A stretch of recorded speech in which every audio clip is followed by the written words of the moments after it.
Anna was the type of person people rarely noticed, a shadow moving silently along the edges of a bustling world. Every morning, before the sun fully rose, she would arrive at the city courthouse with her cleaning supplies in tow, her shoes squeaking softly against the grand marble floors. Her uniform, slightly too big for her small frame, was always neatly pressed, and her dark hair tied back into a low, practical bun. The courthouse itself was a symbol of power and justice, its towering columns and ornate chandeliers evoking awe and respect. But for Anna, it was simply her workplace, a place where she scrubbed away the footprints of powerful attorneys and mopped up coffee spills left by impatient interns. Despite the invisibility of her role, Anna took pride in her work. Every corner she cleaned, every piece of furniture she polished, reflected her unwavering dedication. Yet, beneath her quiet exterior, she carried the weight of immense grief.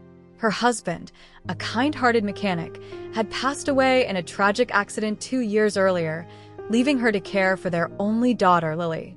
At just 8 years old, Lily was the light of Anna's life, a curious, bright-eyed girl who loved to draw pictures of animals and dream about becoming a veterinarian. But those dreams were now overshadowed by a cruel reality.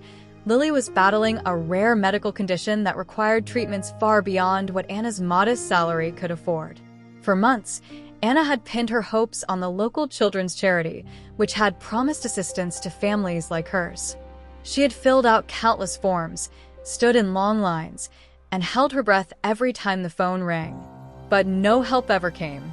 The rejection letter she finally received was a dagger to her heart, leaving her to wonder if she had failed her daughter. One crisp autumn morning, as Anna began her usual rounds, she couldn't shake the thought of Lily waiting for her at home. Her daughter's laughter had grown quieter lately, her once boundless energy now spent on battling pain. Anna clenched her jaw, willing herself to focus on her work. It was in the courtroom, a place she often cleaned while imagining the lives of the people who stood trial, that her world shifted.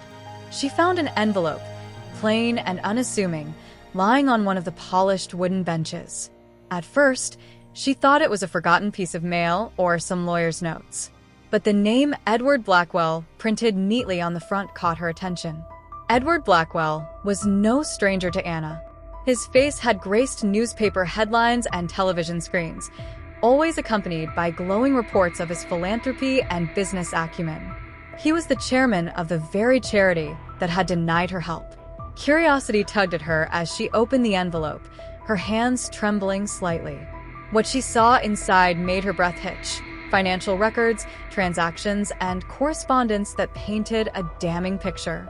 Edward had embezzled millions from the charity, redirecting funds meant for children like Lily into his personal accounts and lavish lifestyle. Anna's mind raced. Could this be real? Why was this here? She felt a surge of anger, a rare and foreign feeling for someone who had spent her life quietly enduring hardships. The man who had paraded himself as a savior was nothing more than a thief, and his greed had directly impacted her daughter's chance at survival. Her heart pounded as she slipped the documents back into the envelope and tucked it into her cleaning cart. Her instincts told her to run, to leave it behind and pretend she had never seen it. But the image of Lily's frail smile flashed in her mind. How could she stay silent when she held the truth in her hands? For the rest of her shift, Anna moved through the courthouse in a daze. The laughter of attorneys, the clinking of coffee mugs, the echoing footsteps, all of it seemed distant, like the sound of waves crashing far offshore. That evening, as she sat at the edge of Lily's bed, watching her daughter sketch a picture of a puppy, Anna knew what she had to do. She wasn't just a janitor. She was a mother. And for Lily, she would find the courage to fight. The night after Anna discovered the envelope, she barely slept. Her tiny apartment, with its peeling wallpaper and faint hum of the refrigerator, seemed to echo with the weight of her decision. The documents in her possession could destroy a powerful man, a man who had built his reputation on the backs of people like her. But what could she, a mere custodian, do with such damning evidence? Anna sat by the window, the faint glow of the streetlights painting streaks across her weary face. Lily's soft breathing from the next room was a comforting rhythm, a reminder of why Anna couldn't afford to be afraid. She clutched the envelope tightly, as if it contained not just papers, but the hope she had long since buried under years of struggle. By morning, her resolve had solidified. She wasn't going to let Edward Blackwell get away with this. Not when it meant that children like Lily were being denied the help they so desperately needed. But Anna also knew she had to be careful. Men like Edward didn't rise to power without knowing how to bury their secrets and silence those who dared to expose them.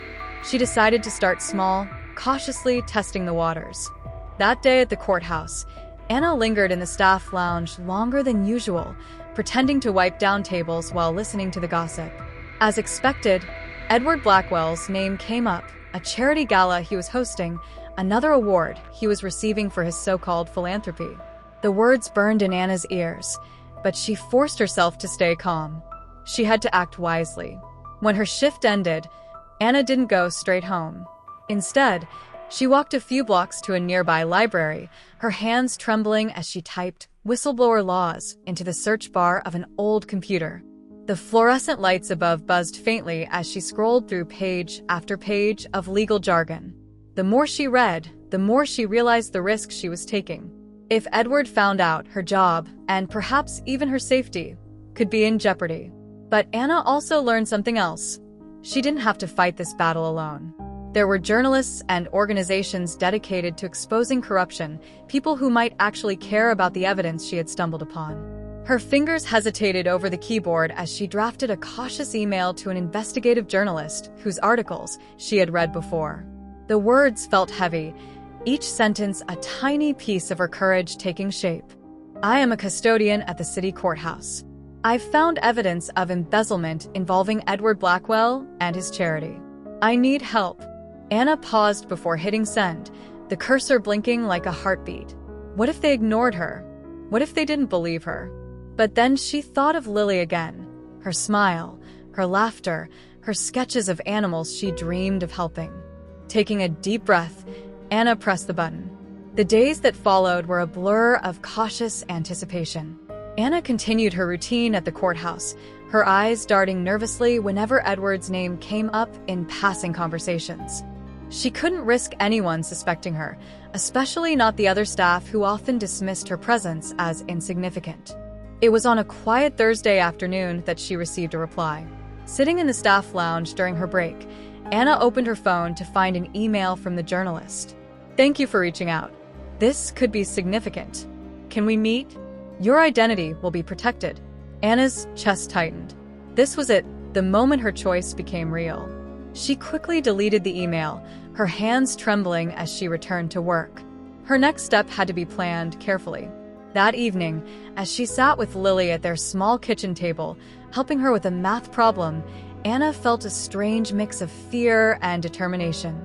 Lily's small hand rested on Anna's, her big brown eyes looking up with trust. You're the smartest person I know, Mom, she said, her voice filled with certainty. Anna blinked back tears. For years, she had doubted herself, believing she was nothing more than a background figure in the lives of others. But Lily's words planted a seed of strength within her. Maybe, just maybe, she could be more than she had ever imagined. As the days turned into weeks, Anna's collaboration with the journalist deepened. They met in discreet locations, a quiet park bench, the corner of a nearly empty cafe, where Anna would pass along the documents she had carefully hidden. The journalist's excitement was palpable, his eyes lighting up as he pieced together the story. This could bring him down, he said one day, his voice a mix of awe and determination. You're incredibly brave, Anna. Brave. The word felt foreign to her, like a coat she wasn't sure she deserved to wear. But with every step she took, Anna began to feel its weight settle comfortably around her shoulders. Still, the stakes grew higher. Anna noticed changes at work. Guards seemed to linger longer near the courtroom she cleaned, and Edward Blackwell himself appeared more often, his charismatic smile hiding what Anna now knew was a ruthless core. One evening, as she wiped down a judge's bench, she overheard a snippet of conversation between two attorneys. They're saying Blackwell's charity is under scrutiny. Something about missing funds. Anna's breath caught. The ripples of her actions were beginning to spread. The signs of trouble began subtly, like the first dark clouds on the horizon before a storm. Anna didn't notice them at first, too consumed by the growing momentum of her actions. The journalist had assured her that they were making progress, and Anna clung to his words like a lifeline. Each piece of evidence she provided was another step toward exposing Edward Blackwell's corruption. But Edward was no fool. He had spent years building his empire, weaving a web of influence so vast that even whispers of dissent rarely reached the surface. And now, somewhere within that web, someone had sensed a disturbance. It started with small, almost imperceptible changes. Anna noticed that the courthouse security guards, usually friendly and aloof, began watching her more closely. Their eyes lingered as she pushed her cleaning cart down the hallways, and their casual greetings became stiff nods. One guard, a tall man with a scar across his cheek, even followed her to the staff lounge one afternoon, pretending to check something on his radio. Anna's heart raced as she sat at the table, pretending to eat her sandwich. She could feel his gaze on her, as if he knew. She forced herself to stay calm, to finish her lunch as though nothing was wrong.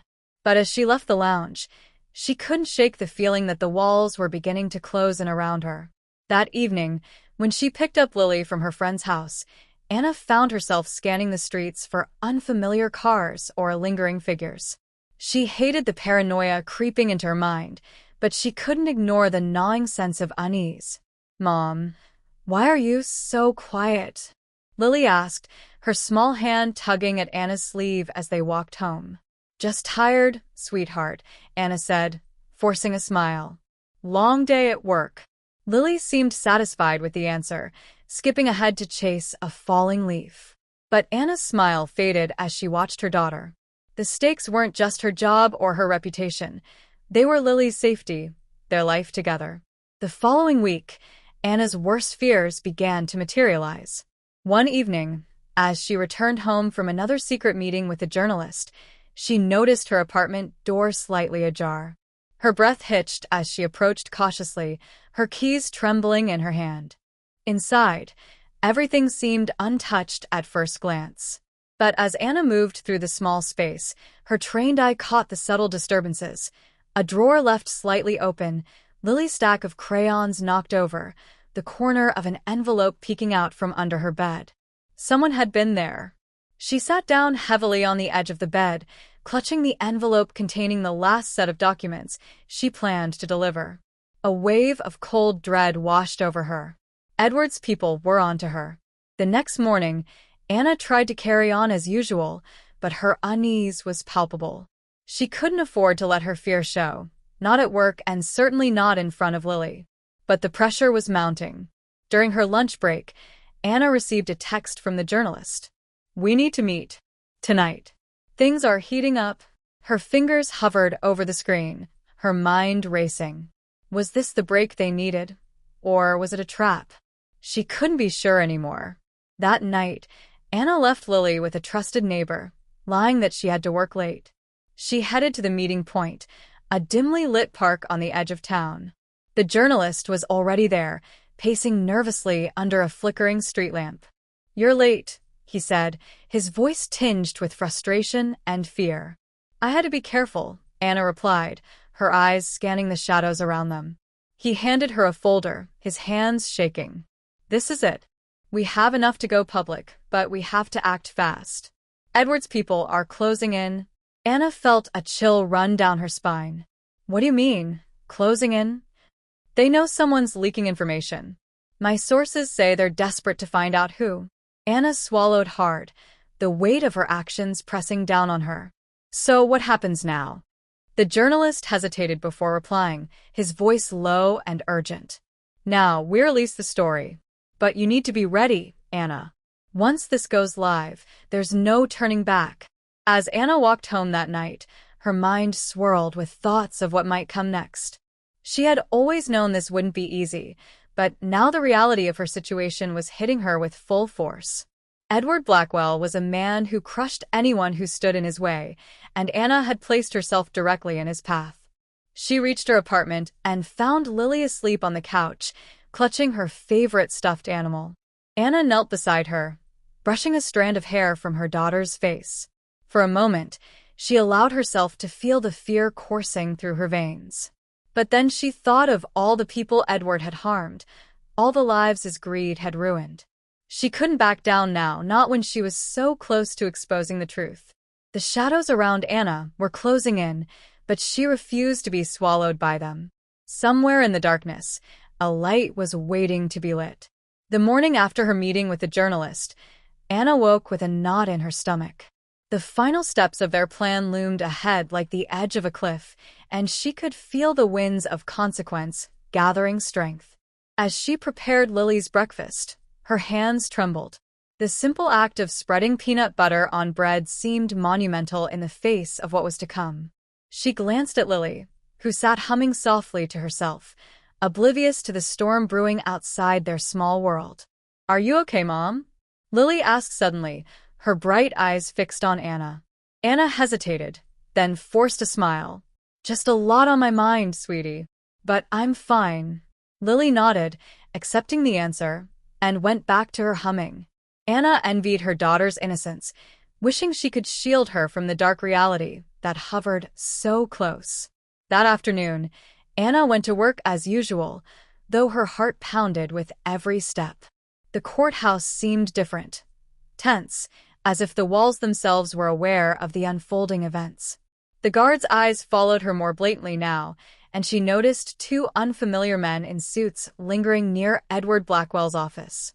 She kept her head down, pushing her cleaning cart along the polished floors, but every nerve in her body was on high alert.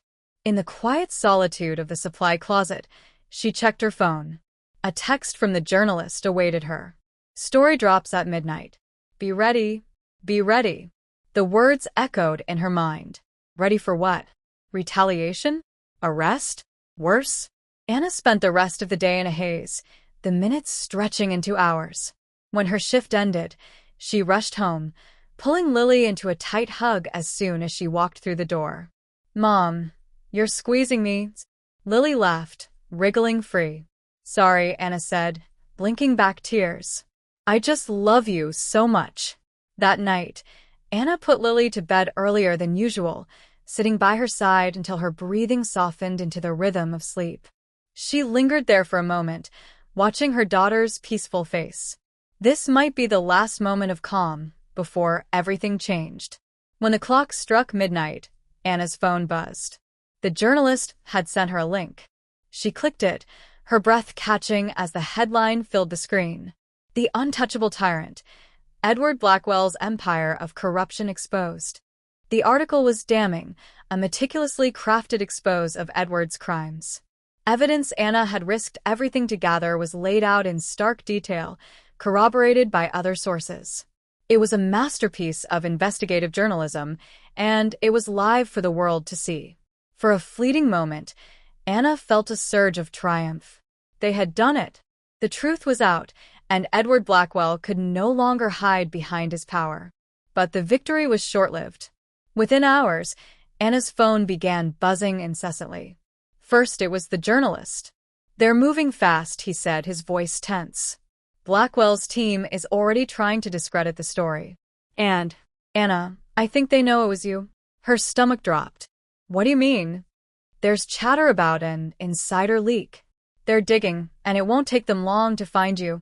Anna's hands shook as she ended the call. Almost immediately, another text came through, a single message from an unknown number. "You've made a mistake." Her heart pounded as she stared at the screen. The words were simple, but the threat was unmistakable. Over the next few days, the fallout began. The story spread like wildfire, igniting public outrage. Protests erupted outside the courthouse, demanding Edward's resignation and a full investigation into his dealings. For the first time in years, the powerful man seemed vulnerable. But Edward wasn't the type to go down without a fight. Anna noticed strange cars parked near her apartment. Once, while walking Lily home from school, she felt someone following them. She gripped her daughter's hand tighter, her eyes darting to every shadow. Then came the warnings. A brick through her window one night, with a note attached. "Stop now or pay the price." Anna's resolve wavered, but her fear for Lily's safety fueled her determination. She couldn't let Edward win. Not now. As the days turned into weeks, Anna found herself in a relentless game of cat and mouse. Edward's team worked to smear her reputation, painting her as a disgruntled employee with a vendetta. Her name appeared in headlines, not as a whistleblower but as a traitor. The journalist tried to reassure her. The public's on our side. People see through his lies. But Anna wasn't so sure. The weight of the fight was crushing her, and the lines between right and wrong, courage and recklessness, blurred with each passing day. One evening, as she sat in the dim light of her living room, her phone rang again. This time, it was Edward himself. "I underestimated you," he said, his voice calm but menacing. "You've caused quite a mess. But let me make one thing clear. You've already lost." Anna's grip tightened on the phone. "The truth is out. You can't silence me now." Edward laughed softly. "The truth? The truth doesn't matter when you control the narrative. But don't worry, Anna. I'll take care of this, personally." The line went dead, leaving Anna in the suffocating silence of her living room. The storm had fully unleashed, and there was no turning back. Anna realized she wasn't just fighting for justice anymore, she was fighting for survival. And in this battle, she would need every ounce of strength, courage, and cunning she had left. The days that followed Edward's call were a blur of anxiety and determination. Anna knew that if she faltered now, everything she had risked would be for nothing. But the fear was relentless, an oppressive shadow that loomed over her every move. The protests outside the courthouse intensified. People chanted Anna's name, holding signs demanding justice. For the first time, she saw glimmers of hope in the faces of strangers who believed in her fight. Yet, behind closed doors, her world was unraveling. Anna stayed off social media, but snippets of the public discourse reached her anyway. Some hailed her as a hero. Others called her a traitor. Conspiracy theories swirled, some even claiming she had fabricated the evidence to destroy Edward out of jealousy or revenge. At work, the tension was palpable. She avoided eye contact, sensing the accusatory stares of her coworkers. A few whispered words of encouragement, but most kept their distance, wary of being associated with her. Then came the formal summons, a letter demanding Anna's presence at an internal inquiry. She sat at her kitchen table, staring at the letter. The official tone, the cold language, it all felt like a prelude to her downfall. Lily wandered into the room, clutching her stuffed bear. "What's that, Mom?" she asked, her voice small. Anna quickly folded the letter and tucked it away. "Just work stuff, sweetheart. Nothing for you to worry about." But Lily wasn't so easily reassured. "You're sad. I can tell." Anna knelt beside her daughter, pulling her into a tight embrace. "I'm not sad, Lily. I'm just tired. But I promise, everything I'm doing is for you. To make the world a better place." Lily nodded solemnly, as if she understood, and Anna felt a pang of guilt. How much longer could she protect her daughter from the storm raging around them? On the day of the inquiry, Anna dressed in her best clothes, a simple blouse and skirt that made her feel strong, even if she wasn't. The room was sterile and cold, filled with a panel of senior officials, their faces masks of indifference. Edward was there, sitting at the head of the table, his expression unreadable. He exuded a calm authority, a man who knew the power he wielded. "Miss Carter," one of the panel members began, "you've been accused of breaching confidentiality and distributing classified information. Do you understand the gravity of these accusations?" Anna's voice trembled but held firm. "I understand. But what I did was necessary to expose corruption. The evidence speaks for itself." Edward leaned forward, his gaze piercing. "The evidence you stole, you mean?" The room went silent. Anna met his gaze, refusing to back down. "The evidence that reveals your crimes," she shot back. A murmur rippled through the panel, but Edward remained composed. "Miss Carter, you've risked everything for what? To play the hero? You think the world will thank you for this? They'll forget you as soon as the next scandal breaks." Anna's hands clenched into fists beneath the table. "I didn't do this for recognition. I did it because it was right. Because someone had to stand up to you." Edward smiled, a cold, calculating smile. And what do you think will happen to your daughter when this is over? Do you think the world will be kind to the child of a whistleblower? The threat was subtle but unmistakable. Anna's stomach churned, but she kept her composure. Leave my daughter out of this. Edward leaned back, spreading his hands in a gesture of mock innocence. I'm simply stating the reality you've created. The panel concluded the meeting with promises of a thorough investigation. Anna left the room feeling drained, but not defeated. She had faced Edward Blackwell and refused to cower. That night, Anna received another text from the journalist. New developments. Call me ASAP. She stepped onto her balcony, phone in hand, and dialed. They've frozen the story, the journalist said. The media outlets are pulling back. Blackwell's team is threatening lawsuits, and some of my sources are going silent. Anna's heart sank. So what does that mean? It means we're losing momentum. If we don't act fast, this could all blow over and he'll walk away untouched. Anna gripped the railing, the cold metal biting into her palms. What can I do? There's one more card to play, the journalist said hesitantly. But it's risky. What is it? You go public. Tell your story. In your own words. Let people see who you are and why you did this. Anna froze. The thought of exposing herself, of putting her face and voice out there, was terrifying. But the alternative, letting Edward win, was worse. She nodded, more to herself than to the journalist. Let's do it. 2 days later, Anna sat under the harsh lights of a makeshift studio. The journalist's team had arranged for a live-streamed interview, bypassing traditional media to ensure Edward's reach couldn't interfere. As the camera rolled, Anna took a deep breath and began. She spoke of her years working under Edward, of the abuse of power she had witnessed, and the risk she had taken to expose the truth. Her voice cracked with emotion as she spoke of Lily, of her desire to build a better world for her daughter. I know the risks, she said, looking directly into the camera.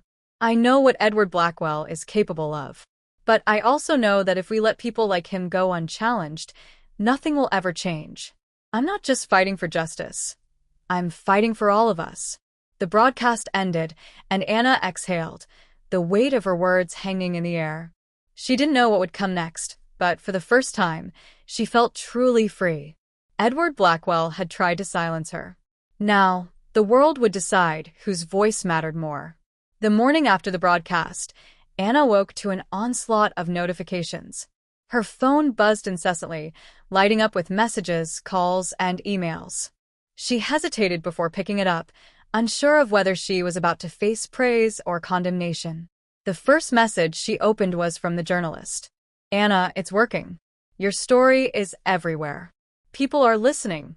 Tears welled in her eyes as she scrolled through the flood of responses.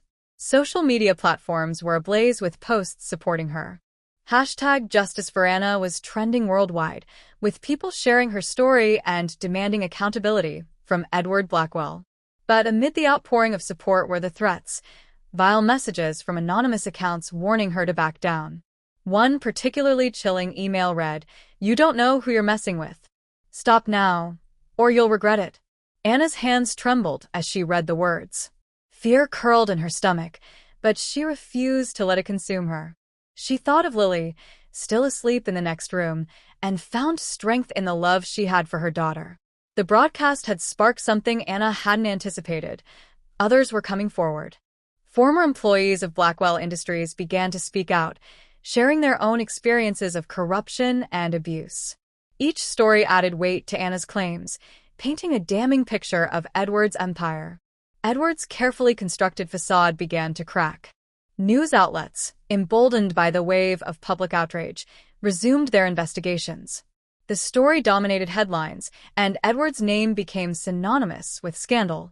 One evening, as Anna watched the news from her living room, a breaking update flashed across the screen. New allegations surfaced against Blackwell Industries. The anchor detailed fresh accusations from whistleblowers who had been inspired by Anna's bravery. Financial records had surfaced, revealing offshore accounts and illegal transactions. Law enforcement agencies announced a formal investigation into Edward Blackwell and his company. Anna's heart raced. For the first time, She felt the scales tipping in her favor. Despite the fear, Anna continued to fight. A group of activists organized a rally in her support, inviting her to speak. At first, she hesitated, overwhelmed by the thought of facing such a large crowd. But the journalist convinced her it was an opportunity to solidify the movement she had inadvertently created. On the day of the rally, Anna stood behind the curtain, peeking out at the sea of faces. Thousands had gathered, holding signs with messages of support. Truth matters, Anna's courage inspires us, and justice for all. As she stepped onto the stage, a wave of applause washed over her. The energy was electric, a tangible reminder that she wasn't alone in this fight. Taking the microphone, Anna spoke from the heart. She shared her fears, her doubts, and her unwavering belief in the power of truth. "We can't let fear silence us," she said, her voice steady despite the lump in her throat. "Edward Blackwell wanted me to believe that I was powerless. But together, we are unstoppable. This fight isn't just about me, it's about all of us. And we will not back down." The crowd erupted into cheers, their voices a chorus of defiance and hope. For the first time, Anna felt the weight of her isolation lifting, replaced by the strength of a collective will. But the battle was far from over. Days later, Anna received a private message on an encrypted platform. The sender was anonymous, but the content left no doubt about its origin. "You've made a mistake, Anna. You think you've won, but this isn't over. Walk away while you still can." The message was a thinly veiled threat, and Anna's first instinct was to delete it. But she paused, realizing it could be crucial evidence. She forwarded it to the journalist and her lawyer, who urged her to report it to the authorities. That night, she double-checked the locks on her doors and windows. As she lay in bed, the weight of the fight pressed down on her. She had expected resistance, but the darkness of Edward's reach was deeper than she had imagined. As the investigation into Blackwell Industries gained momentum, the evidence became overwhelming. Edward's allies began to distance themselves, reluctant to be dragged down with him. Board members resigned, and shareholders demanded answers. When Edward was finally arrested, the news broke like a thunderclap. Images of him being led away in handcuffs flooded every screen, a stark contrast to the powerful, untouchable man he had once been. Anna watched the footage in silence, a whirlwind of emotions coursing through her. Relief, vindication, and an aching sadness for everything she had endured to reach this moment. In the weeks that followed, Anna's life began to stabilize. The threats diminished, though she remained cautious. The rally had galvanized support, and a growing movement for corporate accountability took root. Lily noticed the change in her mother. One evening, as they sat together reading, Lily looked up and said, "You're not sad anymore." Anna smiled, her heart swelling with love. "No, sweetheart. "I'm not sad. I'm free." Though the scars of the battle remained, Anna knew she had reclaimed her life. She had stood up to Edward Blackwell and shown the world that even the most powerful could be held accountable. And in doing so, she had rediscovered her own power, a quiet, unyielding strength that would guide her through whatever came next. The days following Edward Blackwell's arrest were a blur of media appearances, interviews, and increasing public attention. Anna had become a symbol of resistance, her story told and retold across every news outlet. The support continued to flood in, but so did the dangers. The more public her victory became, the more she felt the dark shadows closing in around her.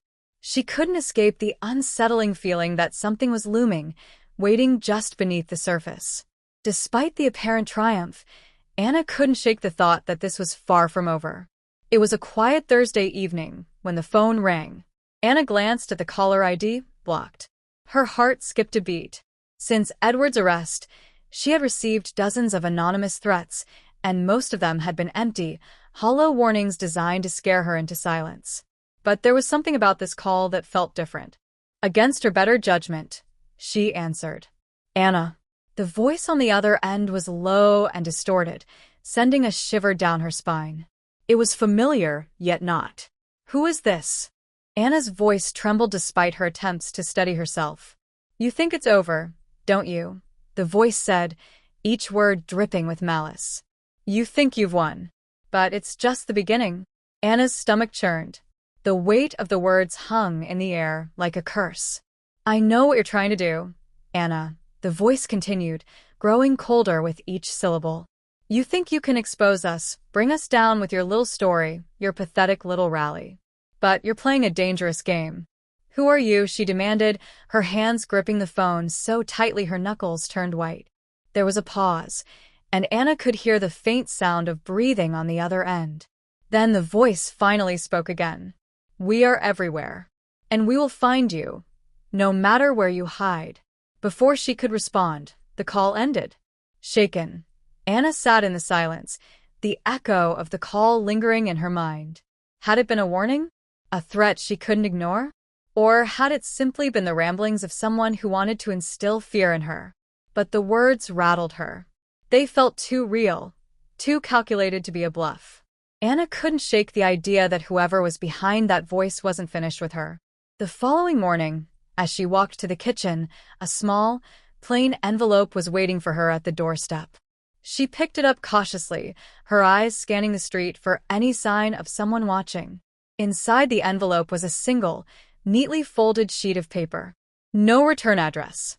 No writing except for one sentence scrawled in dark ink. "You have no idea what you've started." The hairs on the back of Anna's neck stood up as she read the words. She turned the paper over, searching for any other clue, but it was blank. She held it tightly, a knot forming in her stomach. By the time the evening came, Anna had made up her mind to take action. She couldn't wait for another call, another message, or another cryptic note. She called the journalist, hoping to gain some insight into what was really happening behind the scenes. But when the phone rang, it wasn't the journalist's voice that answered. "Anna, we need to talk. It's urgent." It was Detective Harris, the same officer who had been in charge of the investigation into Edward Blackwell. His voice was tight, almost anxious. "What's going on?" Anna asked, a surge of panic rising in her chest. "You need to be careful.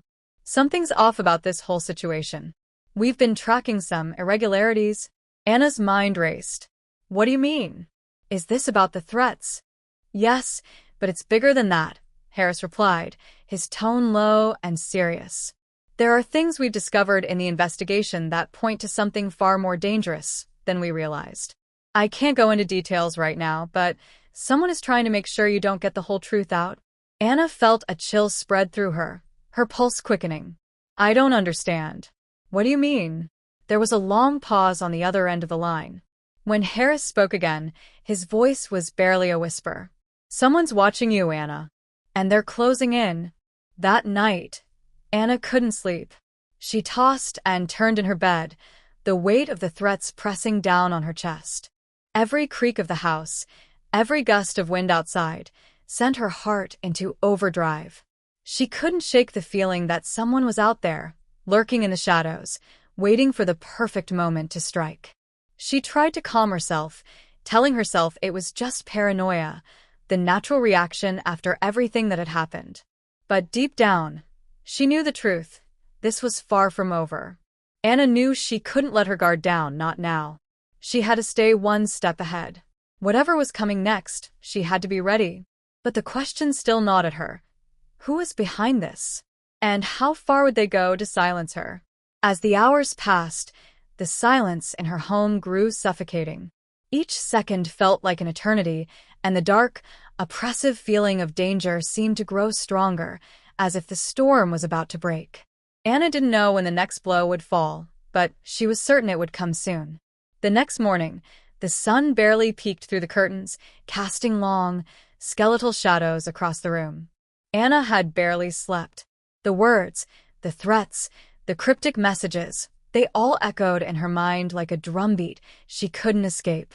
Every tick of the clock felt like a countdown, the weight of uncertainty pressing down on her chest. She made her way to the kitchen, each step slower than the last, as if the house itself was holding its breath. The stillness felt unnatural, too heavy, like the calm before a storm. Anna glanced at the phone on the counter, half expecting another anonymous call, another haunting message. But the silence was oppressive. Her eyes landed on the envelope she had found the previous day. The single sentence still burned in her mind. You have no idea what you've started. Who were they? And how did they know everything? A sudden knock at the door broke her trance, making her heart lurch in her chest. She froze. The knock came again, this time louder, more urgent.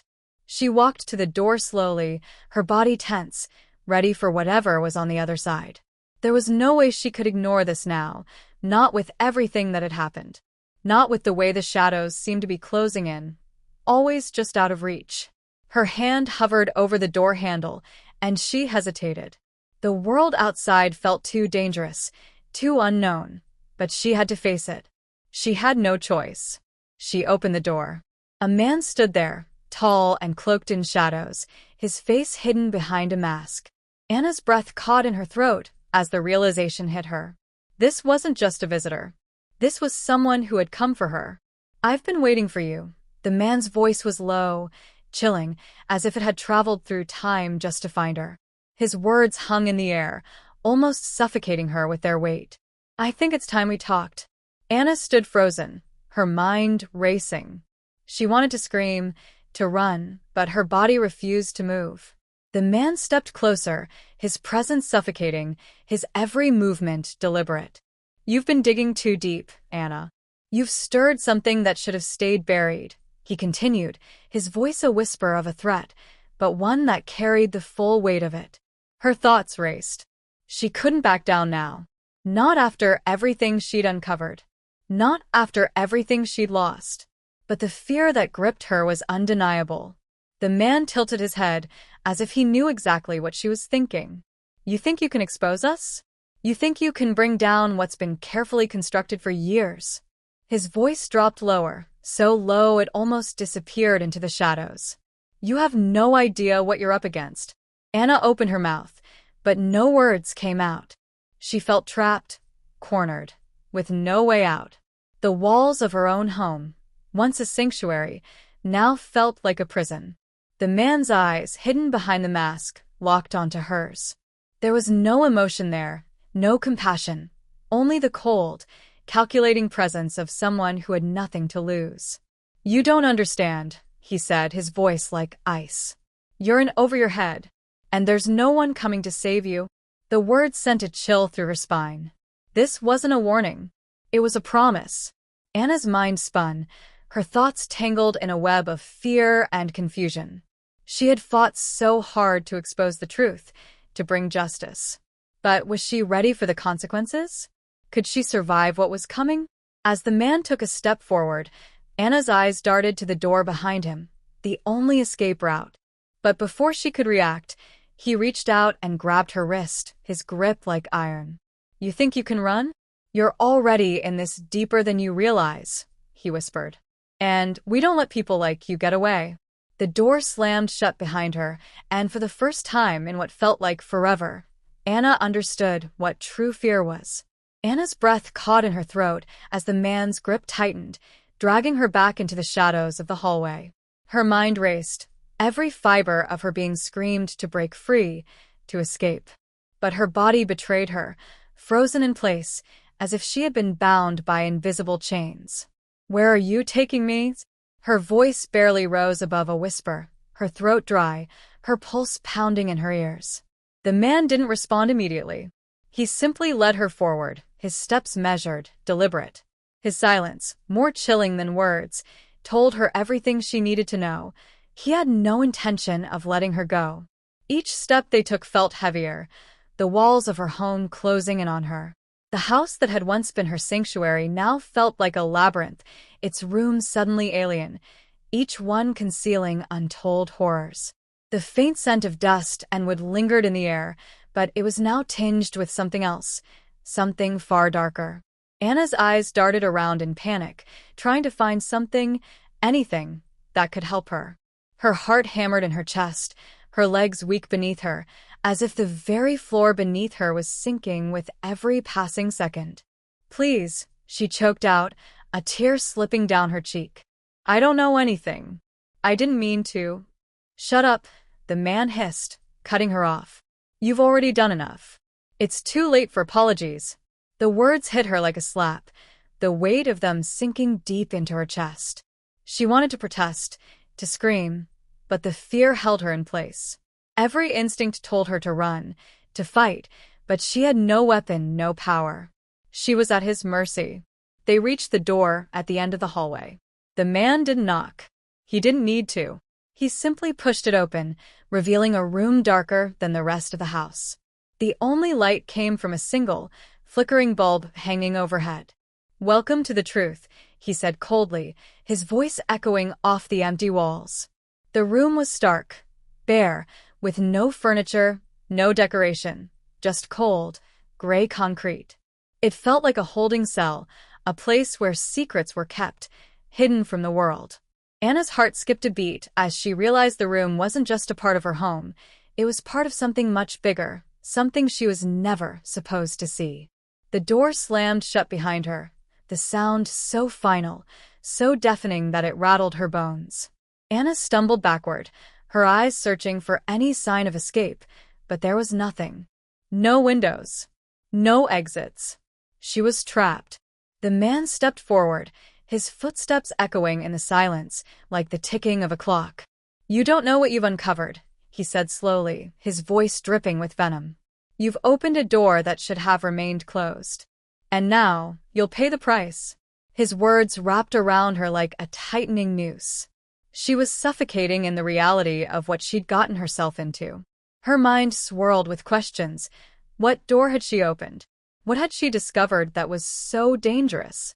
But before she could ask, the man reached into his coat pocket and pulled out something small, something metallic. He held it in front of her, his fingers steady, unshaken. It was a key. Anna's breath hitched. "What is that?" she whispered, her voice barely audible. The man didn't answer. Instead, he walked toward the far wall, where a small, hidden compartment sat, its surface indistinguishable from the rest of the room. With a swift motion, he slid the key into the lock, turning it with an almost reverential slowness.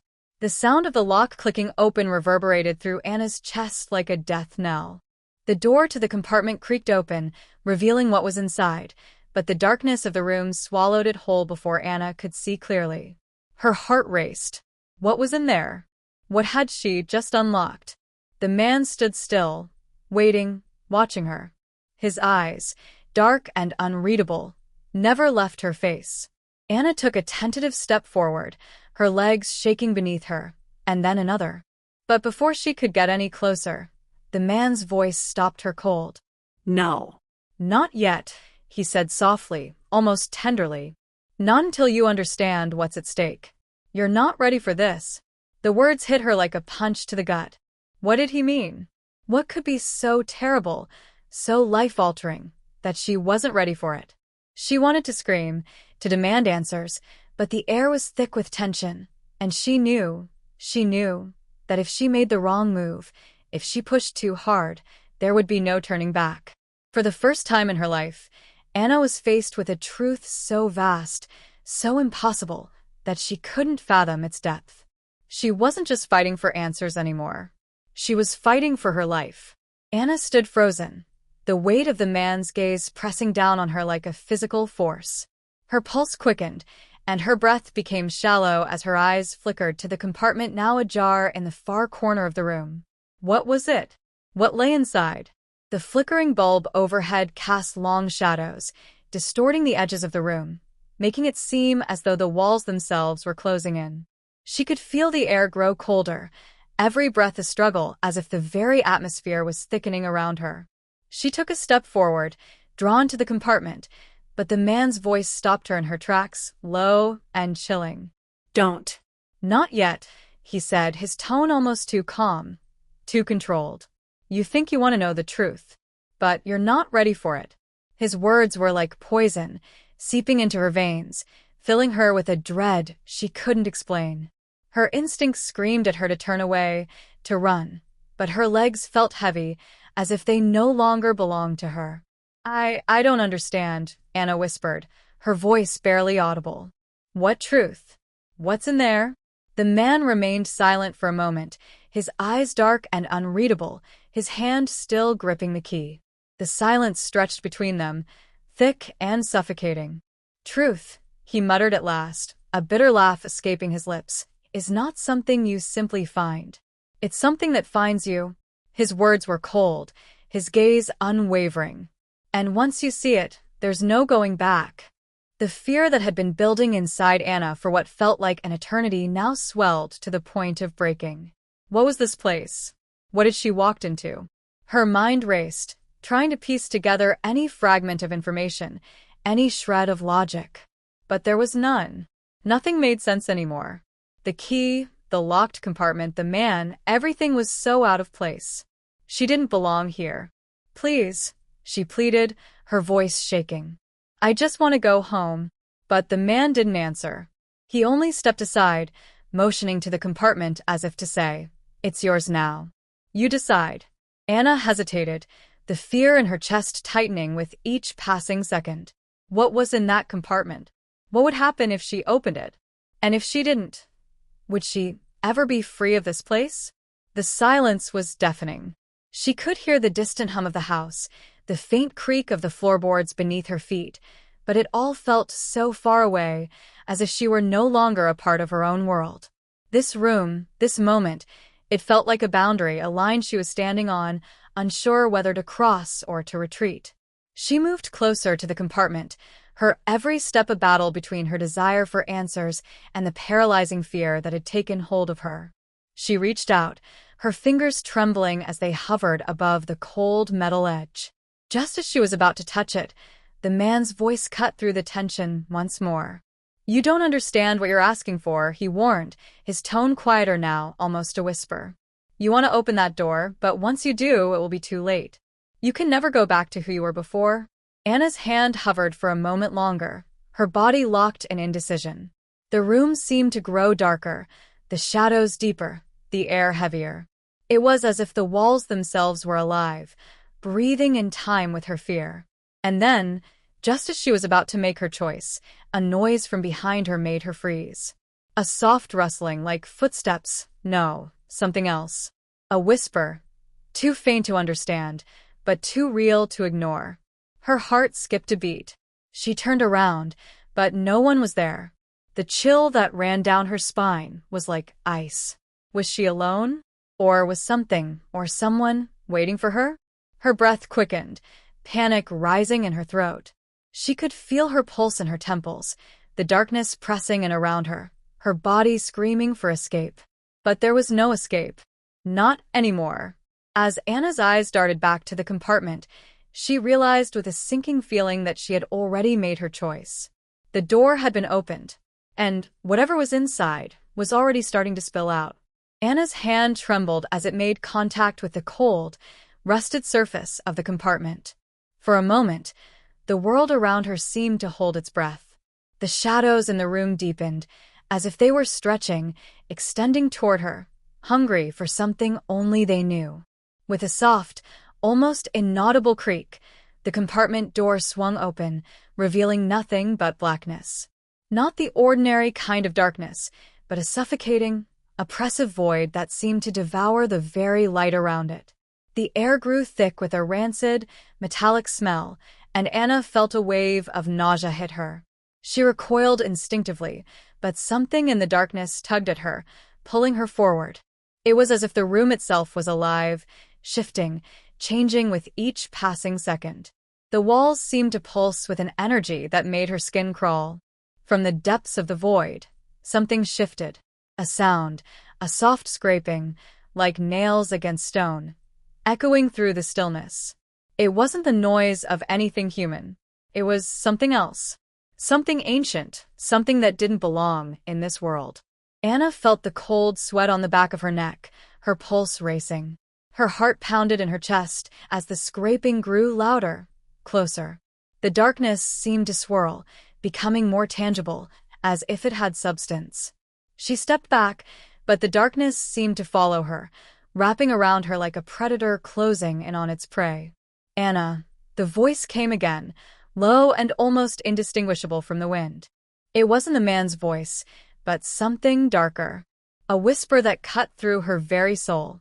She spun around, desperately searching for the source, but there was nothing there. Just the man, standing in the same spot, his face unreadable, like stone. But his eyes were wide now, filled with a flicker of fear, a glimmer of something Anna had never seen before. Was it regret? "Close it," the man whispered, barely audible over the growing sound of scraping. "Close it now." But Anna couldn't. The darkness was too powerful, too enticing. It called to her, as if it knew her every fear, every doubt. She could feel her will weakening, her thoughts clouding as she took another step forward, her body moving against her own commands. "No," she screamed, her voice trembling as she fought to break free from whatever force was pulling her in.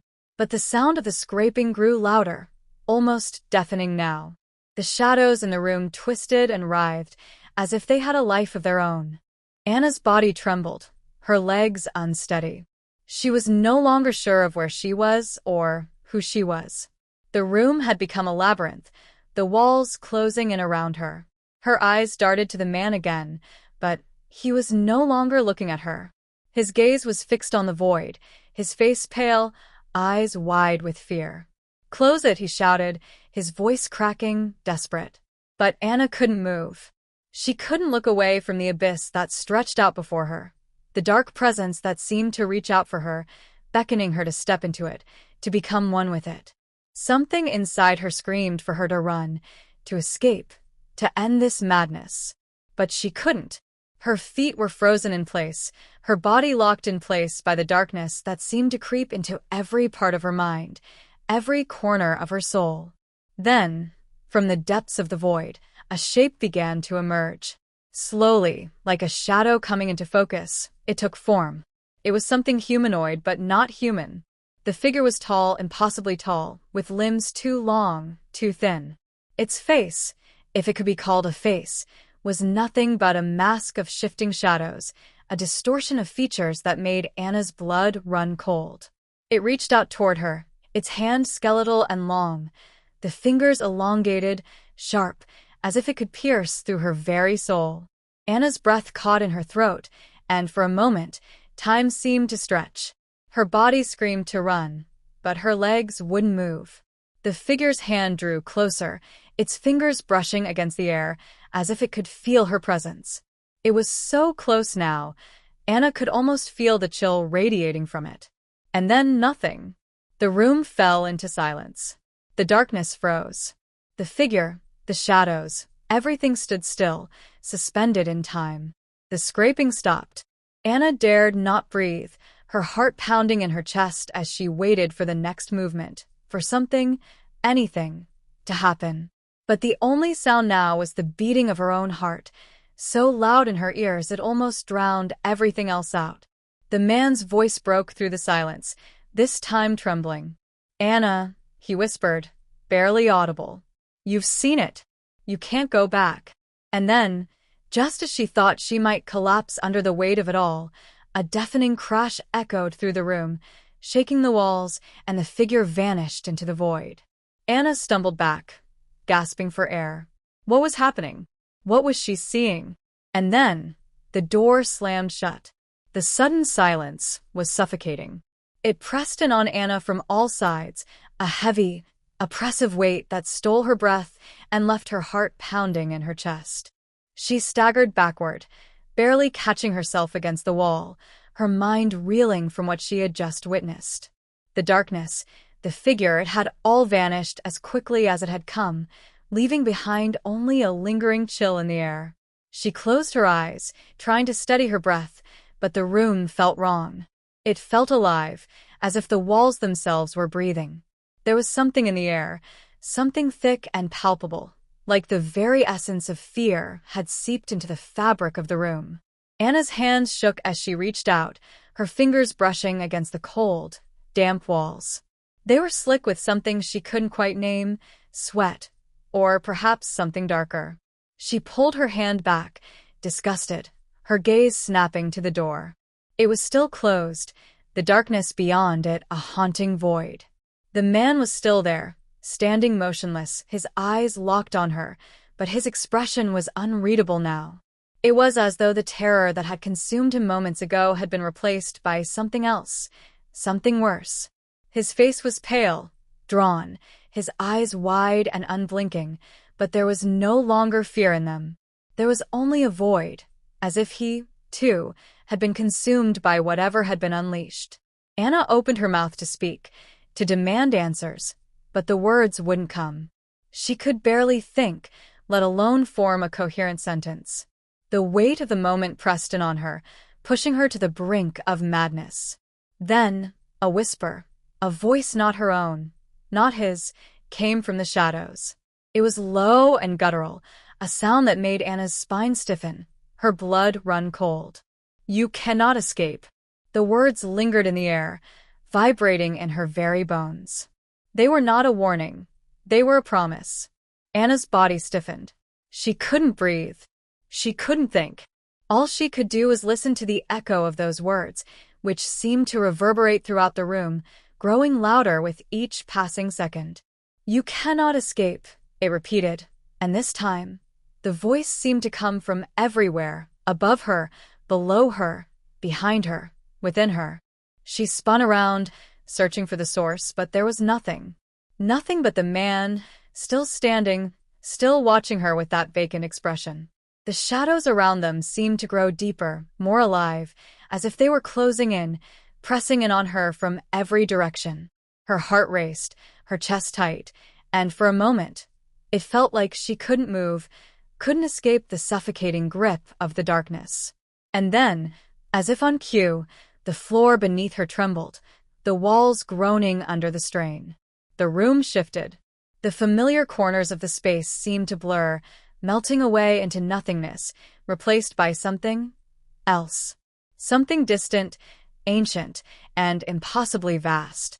Anna's vision blurred, and she stumbled back, her legs giving way beneath her.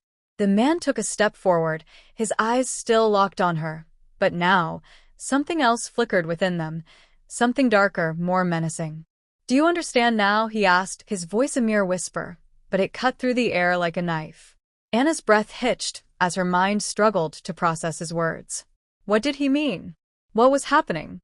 Suddenly, the room split apart with a deafening crack, the floor beneath her splitting open, revealing an abyss that seemed to stretch on for eternity. A cold wind rushed up from the depths, carrying with it the smell of decay, of something long dead. Anna screamed as the ground shifted beneath her, her feet slipping toward the edge of the abyss.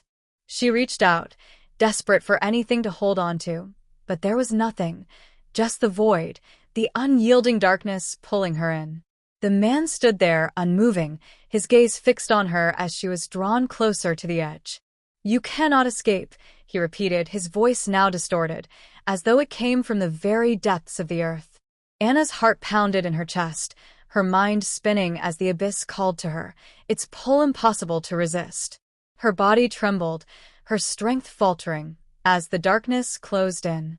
And then, just as she thought she might fall, just as she thought the void would claim her, the ground beneath her feet solidified once more. The room snapped back into place, as if nothing had changed. The abyss was gone. But the air remained thick with tension, heavy with the promise of something terrible lurking just beneath the surface. Anna could still feel the weight of the abyss, the cold breath of the darkness on her skin, and the whisper that echoed in her mind, "You cannot escape." And for the first time, she realized the terrible truth. This wasn't just a room. This wasn't just a nightmare. This was something far worse. This was real. And she was trapped. Anna's chest heaved with shallow breaths, her pulse racing in her ears as she slowly pushed herself up from the floor. Her hands scraped against the cold, unforgiving surface beneath her, the floor now smooth and unyielding, as if it had never shifted at all. She looked around, her heart hammering in her throat, but the room was unchanged. The walls, the door, the man, they were all still there, frozen in place, as though the terror she had just experienced had never even occurred. But she knew it had happened. She could feel it, deep in her bones, the tremor of something ancient, something powerful that had just brushed against her soul. The abyss was still there, lurking just beyond her perception, and it was waiting for her. Anna's eyes flicked back to the man. His gaze was steady, unwavering, as if he had been waiting for her to come back to her senses. His mouth twitched slightly, as though he knew something she didn't, as though he could see something in her that she couldn't even understand. She opened her mouth to speak, but her voice caught in her throat. No words would come. What could she say? What could anyone say in the face of something so incomprehensible, so overwhelmingly vast? The silence in the room stretched, suffocating her, filling her with the suffocating weight of the unknown. Her hands trembled at her sides, but she didn't dare move closer to the man. The air around him seemed to thrum with energy, a low hum that vibrated in her chest. It was as if he were pulling the room itself, bending it, shaping it to his will. You feel it, don't you? His voice broke through the stillness, soft but edged with something dark, something knowing. Anna swallowed, her throat dry, and nodded, though she couldn't bring herself to speak. She felt it, all right, an overwhelming pressure, like the weight of 1,000 eyes upon her. It was like being trapped in a suffocating fog, where every step she took only made the darkness more oppressive. The man took a step closer, his eyes never leaving hers. "This isn't over," he said, his voice now a whisper that seemed to echo in her mind, as if the words were not spoken aloud but rather implanted directly into her consciousness. "This is only the beginning. You've opened the door. Now it's coming for you." The room seemed to pulse with an energy she couldn't explain. It was as though something was shifting just beneath the surface, something waiting to burst free. Her skin prickled with the sense of being watched, the hairs on the back of her neck standing on end. Suddenly, a noise, a faint scraping sound, broke the tension. It was coming from behind her, soft at first, then growing louder, more insistent. Anna's body stiffened, every muscle tensing in anticipation. She slowly turned her head, the sound of her breath now the only thing she could hear, as if the world had faded away into a single, terrifying moment. The shadows seemed to deepen around the door, and she saw something move in the corner of her vision. It was small at first, barely noticeable, but as it grew closer, Anna's breath hitched in her throat. There, just beyond the threshold of the door, something shifted, something massive, dark, and inhuman. The man stepped closer still, his presence growing more overwhelming by the second. "It's here," he murmured, his voice barely more than a breath. "You can't outrun it. You can't hide from it. And you can't stop it." Anna's heart pounded harder, her legs weak beneath her as the shadows at the door seemed to stretch, taking on a life of their own. The scraping sound grew louder, closer, until it felt as though the very air around her was vibrating with it. She wanted to scream.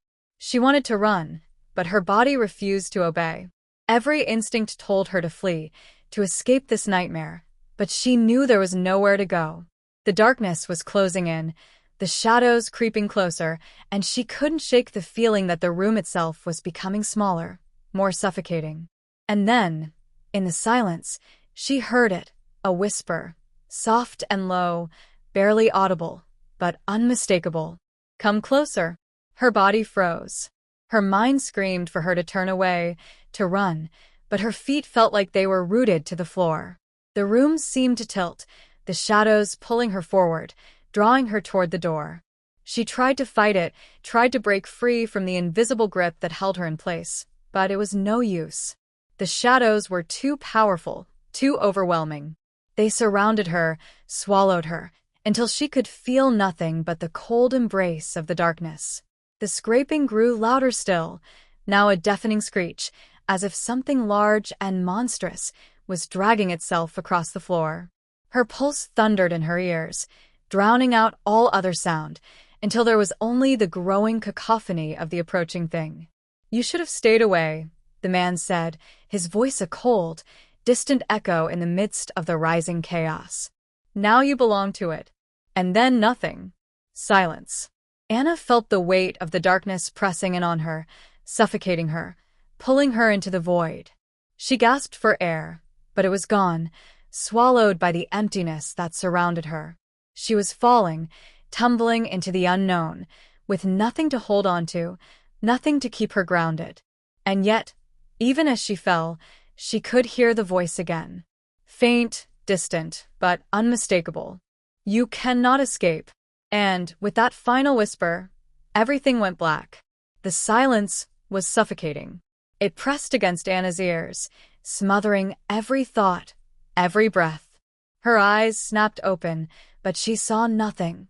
Only an impenetrable darkness, as if the world itself had vanished, leaving her stranded in an endless void.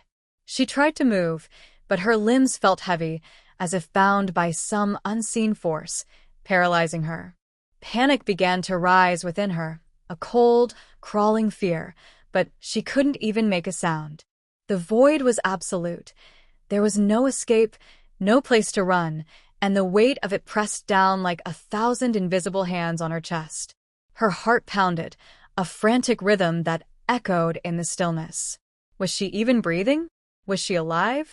The emptiness wrapped itself around her, tightening its grip with every passing moment. Her vision remained locked in the void, and she couldn't tell if her eyes were open or if the darkness had swallowed her mind whole. A sudden shift in the air broke the stillness. It was faint at first, barely perceptible, but it was there, a shift in the atmosphere, a subtle change that made her skin crawl. Something was moving, something vast and ancient, as if the void itself were shifting, becoming aware of her presence. "Where are you?" A voice whispered in her mind, quiet, almost gentle, but saturated with an underlying threat. It wasn't the man's voice. It was something else. Anna's breath caught in her throat, her chest tightening, and for a moment, she thought she might suffocate from the weight of it all. But then, as if sensing her panic, the voice spoke again, this time louder, more insistent, resonating in her mind like a vibration that rattled her very soul. "Where are you?" The words burned like fire in her chest, and she clenched her fists, her nails biting into her palms.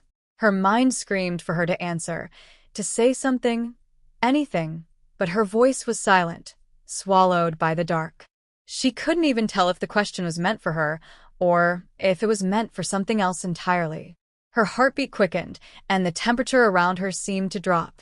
She felt it then, a coldness creeping into her bones, sinking into her flesh, wrapping itself around her like a suffocating blanket. It was the same cold she had felt before, when the man had spoken. Only this time, it was worse. It wasn't just a physical cold. It was deeper, an icy chill that gnawed at her very essence, as if it were freezing the very core of her existence. She felt it seeping into her thoughts, into her memories, as if the darkness were trying to erase her from existence itself. And then, the floor beneath her feet gave way. For a split second, Anna felt weightless, as if she were falling into the abyss. She gasped, reaching out for something, anything to grab onto. But there was nothing. Nothing but the cold, dark void. She fell and fell and fell. Her body crashed against something, hard, unyielding. A jolt of pain shot through her limbs, and for a moment, she thought she might lose consciousness. But she didn't. Instead, she lay there in the darkness, her body trembling from the shock, her breath shallow and ragged. And then a whisper, so faint, so quiet, she almost missed it. "You're not alone." Anna's heart skipped a beat, the words echoing in her mind like a haunting refrain. She couldn't tell where they had come from, couldn't see who had spoken them, but the chill in the air grew colder, and the pressure around her tightened, as if the darkness itself had noticed her awareness. The ground beneath her feet trembled slightly. It wasn't an earthquake, not a physical shaking, but something else, something more sinister. A vibration, an energy, a presence. Anna's mind raced, every instinct screaming at her to move, to get up, to escape. But her limbs were still frozen, still heavy. She couldn't move. Couldn't think. Only feel. And what she felt was fear. The presence, whatever it was drawing closer, like a predator stalking its prey. She could feel its hunger, its intent, rippling through the air. It wasn't just a thing. It was alive, alive in a way that made her skin crawl. And then, as if to mock her helplessness, the voice came again, Louder, clearer this time, and tinged with something far darker than before. Do you see it now? Anna's heart pounded in her chest, and she tried again to move, to scream, but her body wouldn't obey. The darkness was closing in, swallowing her whole. And then nothing. A void. Complete stillness. Except for one thing. The feeling that she was being watched. 1,000 unseen eyes upon her, lingering in the cold, suffocating dark. Waiting. Anna's heart thudded in her chest like a war drum, relentless, deafening. The silence pressed down harder, and she could feel the weight of it crushing her. She wanted to scream, to shout, but the words lodged in her throat, as though the very air was stealing her voice. The cold wrapped around her tighter now. Every breath she took sharp and brittle, as if it might break her apart from the inside. She could feel it, the presence. It was there, lurking, somewhere in the dark, but she couldn't see it. She could only feel its hunger, the way it pressed against her skin, the way the air seemed to vibrate with an unsettling, eerie energy. Her mind raced, each thought cutting through the silence like a blade, but they all came back to the same question. What is it? The air shifted again, so subtly that Anna almost missed it. A flicker, a ripple, as though the very fabric of the darkness was warping. A sound, distant, almost imperceptible. It was a whisper, but not one she could understand. It was as if the words were being formed just outside of her reach, slipping through her mind like water through her fingers. Who is this? The words finally escaped her, though they sounded more like a whisper to herself than an actual question. And then it happened. A sharp, jagged sound, like metal scraping against stone, echoed in the darkness. Anna's breath hitched, and she froze, every muscle tensed, every nerve on fire. It came again, closer this time. A drag, slow and deliberate, like someone or something, moving in the dark with purpose. The sound was unmistakable now, sending a cold shiver up her spine, making her pulse quicken in fear. Her eyes darted around, searching for any sign, any movement, anything that might explain what was happening. But there was nothing. Just the deep, suffocating darkness.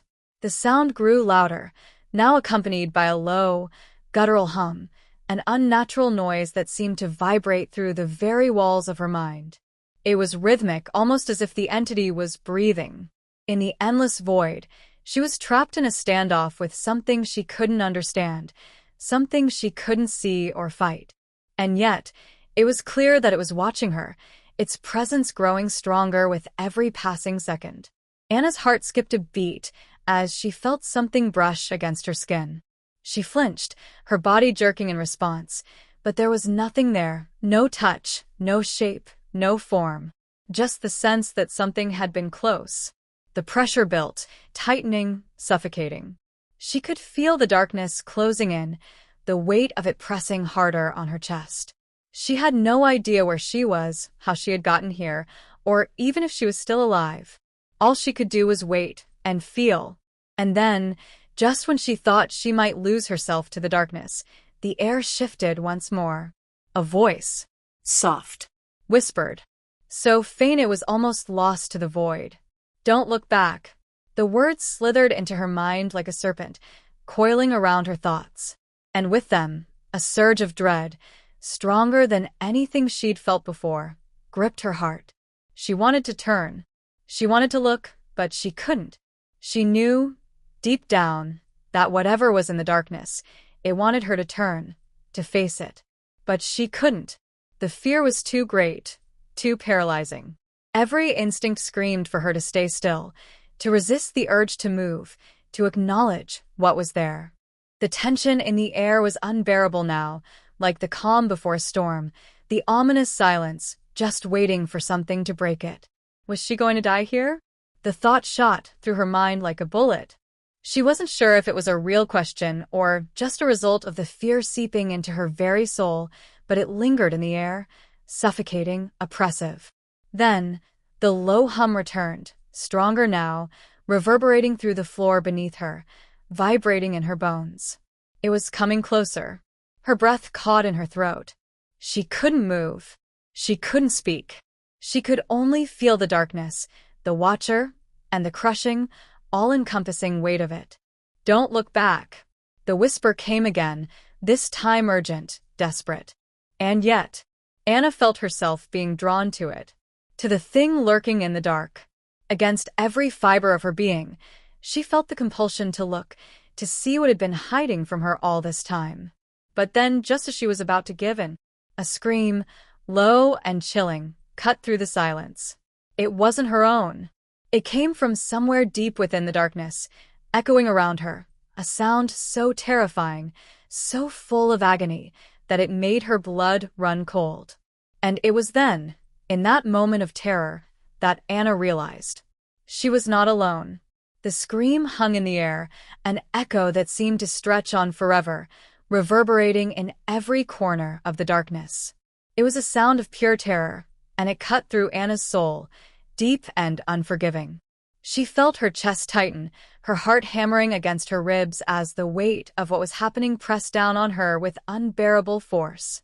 Her mind raced, but there were no answers. Only the oppressive silence that followed the scream, stretching out into the void, like something waiting, watching, patiently. The air felt thick, suffocating, every breath she took tasting like ash. It was closer now. She could feel it in the air, a shift, a presence moving through the darkness like smoke, sliding past her, brushing against her skin. Anna shuddered, her body tense and frozen, unwilling to even twitch, afraid that any movement would invite whatever it was into her space. But she could no longer tell where the line between fear and reality blurred. Was she even still in her body? Was this all just a dream, or something much darker? A sound. A whisper. Soft, but unmistakable. It came from her right, as if something, or someone, was speaking directly into her ear. "Don't fight it." The words slithered inside her mind, like cold fingers crawling along the edges of her thoughts. They filled her with a strange sense of dread, and yet, something else too. Curiosity. The darkness pressed in even closer now, almost tangible, suffocating her from all sides. She could feel the weight of it, thick and oppressive, pulling at her like gravity itself was being manipulated. But she couldn't look. She couldn't give in. But then, in the silence that followed, the faintest trace of movement caught her eye. A shape, a shadow. At first, it was nothing more than a flicker in the corner of her vision. But it shifted. It grew. It took form. Slowly, agonizingly, it began to materialize, emerging from the depths of the dark. The outline of something human, but distorted, bent, twisted in a way that made Anna's stomach churn. It was wrong. Wrong. The figure loomed just beyond her reach, its presence almost unbearable. It didn't move, didn't speak, only watched. The darkness seemed to part around it, swirling like a storm, as if the very air was bending to its will. Anna's breath hitched. She wanted to run. She wanted to scream. But she couldn't. Her body was frozen, paralyzed, caught in the grip of something far worse than fear itself. The figure took a step forward. Just one. It was so slow, so deliberate, like it knew exactly the effect it would have on her. Each movement felt like a dagger in her chest, and with every inch it closed the distance, the air grew heavier. It was almost unbearable. She wanted to look away, to close her eyes, to ignore the sickening presence creeping ever closer. But she couldn't. It was as if something was pulling her gaze, forcing her to witness whatever this thing was. The whisper came again, clearer now, like a breath at her ear. "You should have looked away." The words held no anger, no malice, only a terrible, quiet inevitability. Anna's pulse quickened, her mind screaming to do something, anything, to break free. But the more she tried to move, the more her body refused, locked in place, unable to even twitch. And then, the shape shifted. It was as if its form wasn't quite solid, fluid, rippling, like it was made of shadows themselves. Anna's heart skipped a beat. It was no longer just watching. It was coming for her. Her body shook, the tremors too powerful to suppress. Her legs felt like jelly, her hands numb, as though her own body was betraying her. She couldn't breathe. The world around her felt like it was collapsing in on itself, and she was falling into a void that she knew had no end. Every instinct screamed for her to escape, to fight, but she couldn't. And then, just as the figure loomed closer still, as if it was mere inches away from her, everything went still. The air stopped. Time stopped. Anna stood frozen in the eye of an impending storm, the darkness now so thick she could almost taste it. There was nothing left but the sound of her own racing heartbeat, the terrible pressure building around her. And then, nothing. For the briefest of moments, there was silence, complete and suffocating silence. The world had stopped, as though holding its breath, waiting for something. And in that silence, Anna realized the terrifying truth. She wasn't alone. She was never alone. And whatever this thing was, it had always been there, watching, waiting for the moment when she would finally see it. And now, that moment had come. The silence hung in the air, oppressive and heavy. Anna's pulse thrummed in her ears, drowning out everything else. The world felt warped, distorted, like a nightmare where nothing made sense, yet everything felt too real to be a dream. She tried to move. Just one step, she thought. One movement, any movement, and maybe this could all end. But her body refused. She was paralyzed, unable to take control. Her breath came in shallow gasps, the air growing colder with every passing second. The thing in front of her, it wasn't just there anymore. It was part of the darkness, a creature forged from the very fear and shadow that had consumed her. It didn't speak. It didn't need to. The presence of it alone was more than enough. It had no face. Or perhaps it had too many. Too many to count. Faces that shifted, melted, and reformed like shadows cast on the walls of her mind. Her stomach twisted at the sight, or rather, the lack of a true sight. It was an unformed horror, a nightmare without boundaries. Its form was both nothing and everything at once. Anna felt her limbs trembling, as if they could break under the weight of its gaze, if it even had eyes. She wanted to scream, but the sound caught in her throat. The air was thick now, nearly suffocating, and the closer it came, the more the space around her seemed to shrink. There was no escape. There had never been. The thing moved again.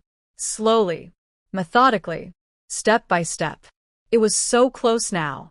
Anna could feel its presence wrapping around her like chains. She knew, deep down, she couldn't escape. Not now. Not ever. It was as if it had always been a part of her. As if it had been inside her all along, waiting for this moment. The whispers came again. They weren't words anymore. They were feelings, emotions raw and primal. Fear, sorrow, loss, all coiling together into an inescapable vortex. Anna's skin prickled, her thoughts swirling, spinning faster and faster. It was like she was losing herself, her grip on reality slipping away. No, she whispered to herself, her voice barely audible, cracking with terror. She wanted to deny it, wanted to believe there was still a way out. But there wasn't. The thing was here. And it was waiting. Waiting for her to understand. She tried again. Her legs? Her arms? She wanted to scream, to run. But it was as if time itself had stopped, holding her in place. The thing didn't rush. It didn't need to. It was patient. It had all the time in the world. Anna's throat constricted. Her vision blurred. The darkness around her pulsed, alive, like a heartbeat. And then, just when she thought she couldn't take it anymore, there was a sound. A low, guttural sound. A hum.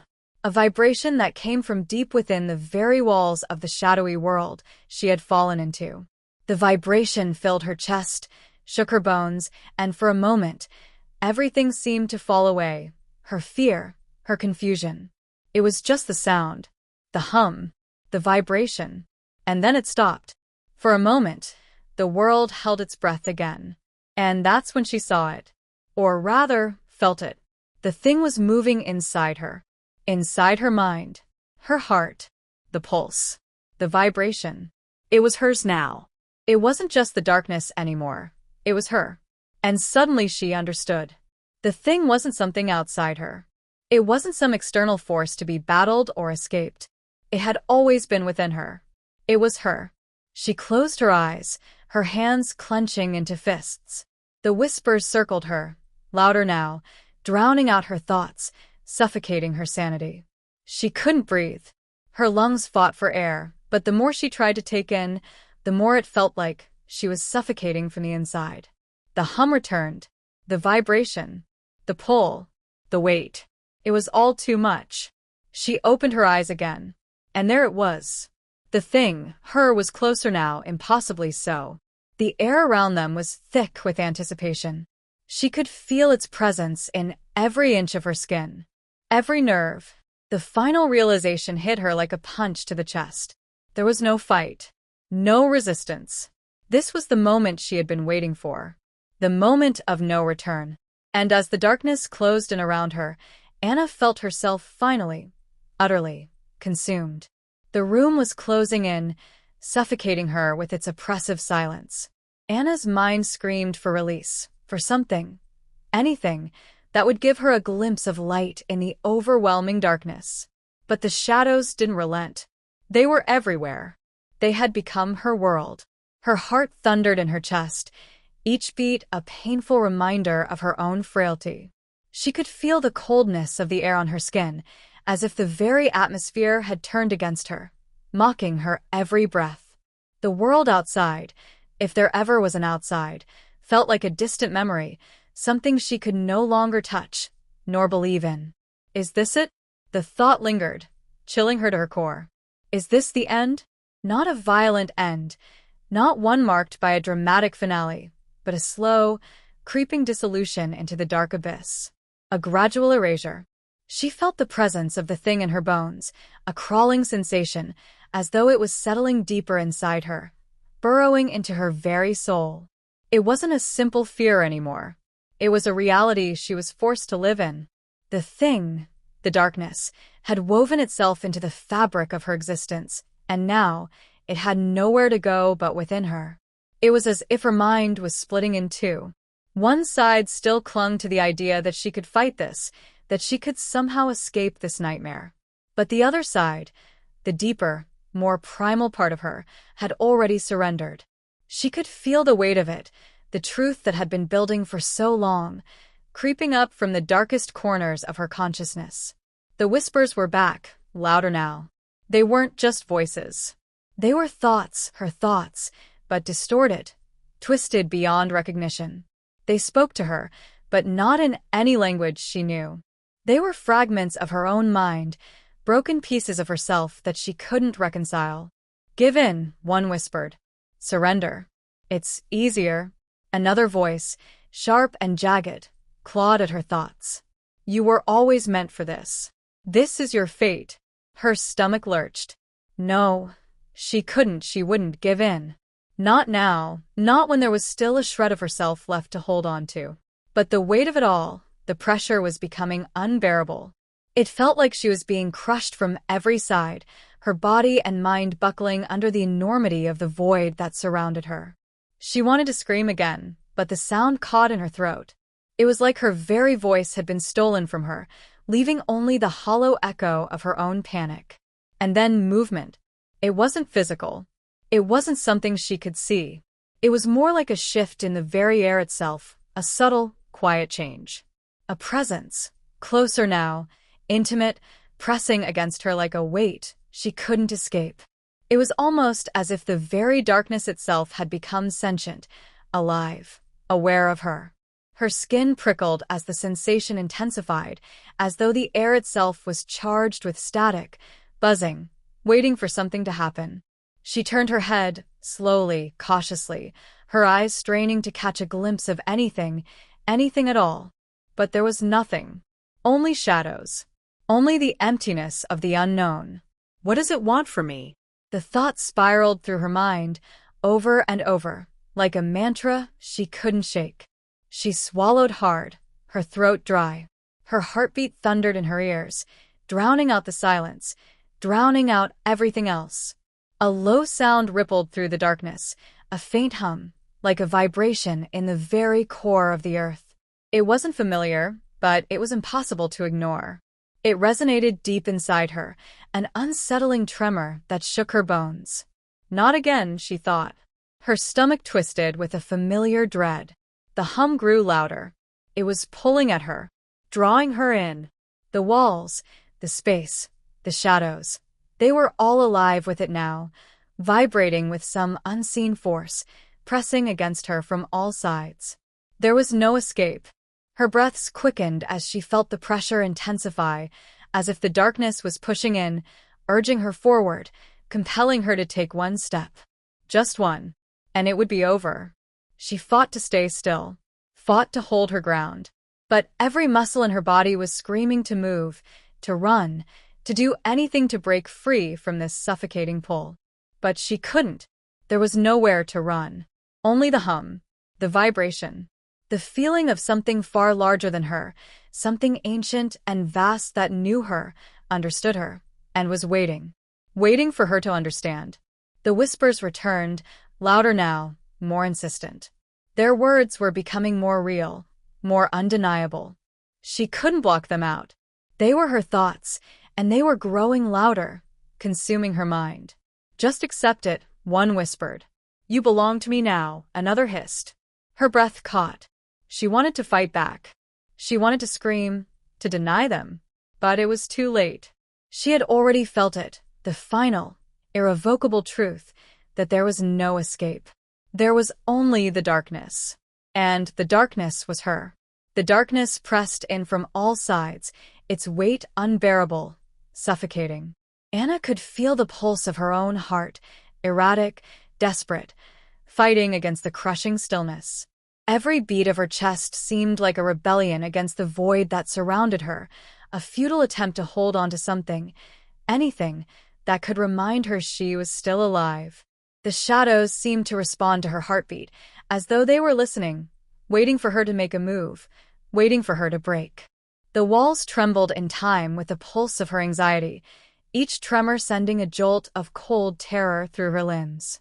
She stood frozen, trapped between two worlds, one where her mind screamed to break free, to escape, and another where the darkness had already claimed her. The hum returned, louder now, vibrating deep inside her, making her bones rattle. It felt like a song, but one with no melody, no rhythm, just a pulsing, relentless noise that was driving her to the brink of madness. And then, amidst the hum, she heard it. A whisper. Soft. Almost imperceptible. Anna, her name, spoken like a breath, close enough that she could feel it against her ear. Her pulse quickened. She turned her head sharply, but there was nothing. Only darkness. Only silence, save for the relentless hum that seemed to be coming from within her own chest. Anna, again. Closer now, more insistent, but still, no one was there. The voice, if it could even be called that, was like a shadow of her own thoughts, an echo that shouldn't exist in the emptiness. She took a step back, her feet stumbling as she tried to orient herself in the thick blackness. There was no direction, no sense of space. Everything was swallowed whole by the dark. But then, another whisper. This time, it wasn't her name.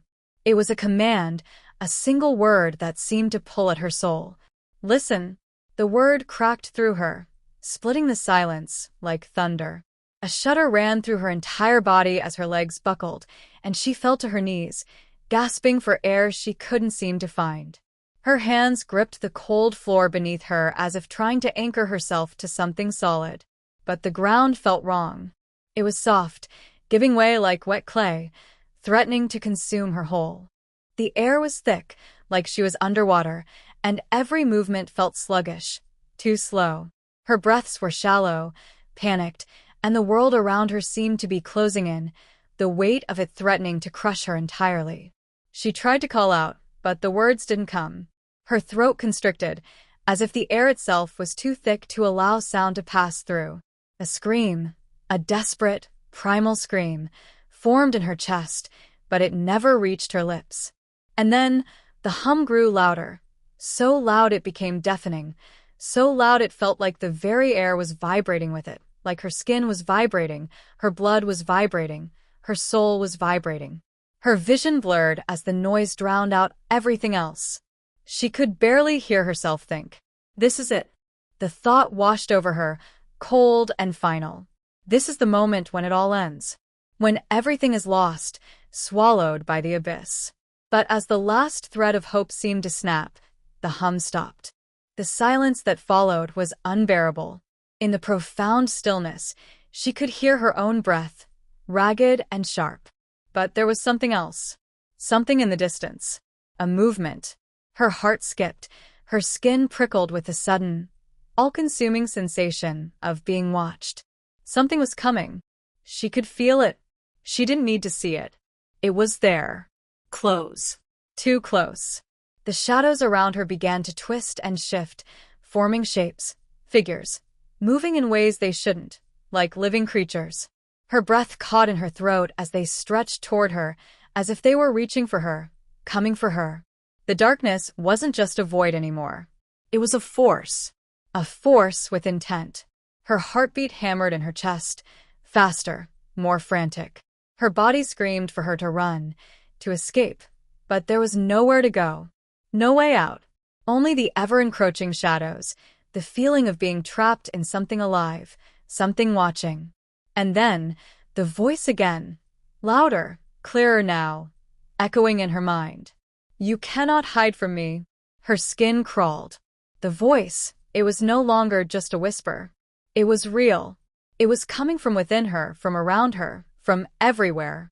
The shadows closed in, and with each step they took, her body trembled, her mind screamed for salvation. But there was none. Only the darkness. And the dark was all-consuming. The world seemed to constrict around her, the shadows closing in like a suffocating embrace. Anna's breath came in ragged gasps, her chest tightening as if the very air had turned to lead. The darkness pressed closer, the figures reaching toward her, their shapes more defined now, their hands like claws, stretching through the void with a hunger she could feel deep in her soul. But then, through the haze of fear, a realization gripped her. This wasn't just darkness. No, it was something far worse, something far more personal. She could feel it now, beneath the dread, beneath the suffocation. It was her fear. The shadows, the whispers, the presence. It was all a manifestation of her own terror. The more she struggled, the more she ran from it, the stronger it became, feeding on her anxiety, feeding on her desperation. Her mind screamed, but she couldn't escape. And then, through the thick fog of panic, a single thought broke through the chaos. What if I stop running? The question wasn't a thought. No, it was a plea. A cry for something, anything, to stop the madness. But something inside her stirred, a flicker of recognition. Could it be that simple? Stop running. For the first time, she paused. She didn't fight the shadows. She didn't flinch from their cold, groping hands. She simply stood still. Her body trembled, but she forced herself to breathe. In, out. Slowly, deliberately. Each breath grounding her in the moment. The shadows paused. The figures hung suspended in the air, as if waiting for her to act, to react, to run. But Anna didn't. She stood firm, her heart pounding in her chest, but her mind calm, centered. She let the darkness swirl around her, let it surround her, until she could feel it, but no longer let it control her. And then something unexpected happened. The darkness began to recede. It was subtle at first, just a shift, a soft withdrawal, but it was real. The figures lost their definition, their form, dissolving into the void from which they had come. The oppressive weight lifted, and the suffocating hum that had filled her mind slowly faded. Anna remained still, waiting, as if expecting the shadows to lunge back at her, to devour her once more. But they didn't. They were gone. The void, once thick with fear, was now nothing but a quiet, empty space. She exhaled slowly, her lungs filling with air that felt, for the first time, normal. The silence that surrounded her was different now, peaceful, even. The terror that had gripped her seemed so distant now, like a nightmare fading with the morning light. But as the last remnants of fear dissipated, something new began to stir inside her. A sense of clarity. A realization. The shadows had not been the enemy. No, they were only a reflection of her own mind. Her own fear, her own hesitation, her own resistance to facing what had been lurking in the dark corners of her soul. She had been running from herself. Now, standing in the silence, she understood. She wasn't alone anymore. She was whole. She was free. And with that freedom came the final breath, the one she had been holding for so long, the one that marked the end of the struggle. Anna let it out slowly, feeling the weight of everything that had come before melt away. For the first time in what felt like an eternity, she smiled, the corners of her lips trembling. The darkness was gone, and in its place there was peace.